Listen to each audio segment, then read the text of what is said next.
Every day has been the worst day. Israel outdoes itself in brutality and destruction every day, so every day is the worst day.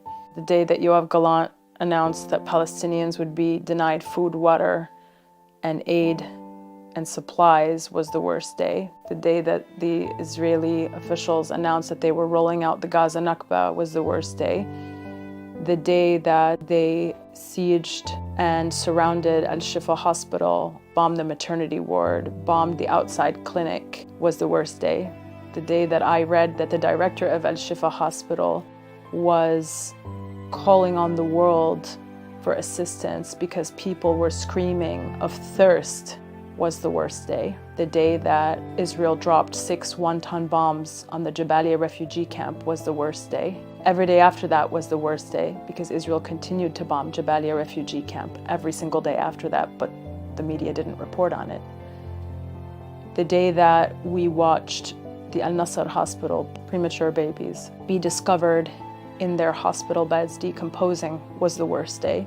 The day that we watched photos and videos of dozens of Palestinian men who were kidnapped from one of the schools where they were sheltering with their families, and they were taken by the Israeli occupation forces, stripped of their clothes, blindfolded, forced to kneel, only to be taken away in the backs of trucks was the worst day.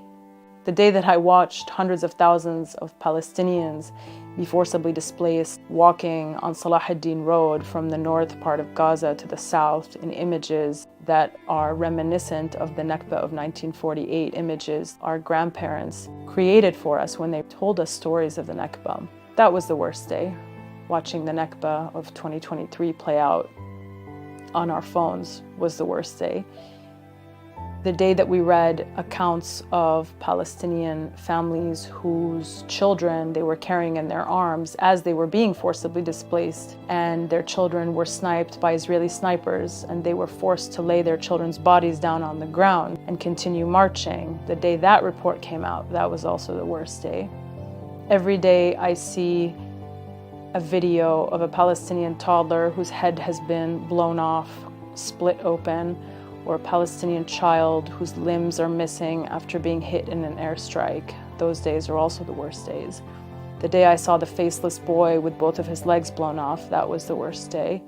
The day I saw the young Palestinian girl who had been completely disemboweled and whose intestines were outside of her body, that was also the worst day.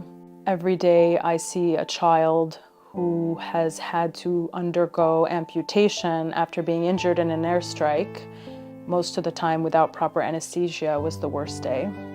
The day that we heard the report of a Palestinian physician having to amputate his own child without anesthesia and whose child actually succumbed to his wounds, that was also the worst day. The day that we heard that disease began to spread in Gaza, and when an Israeli official wrote an op-ed saying, "Let the disease spread, it will help us achieve our objectives quicker," that was also the worst day. Every day has been the worst day.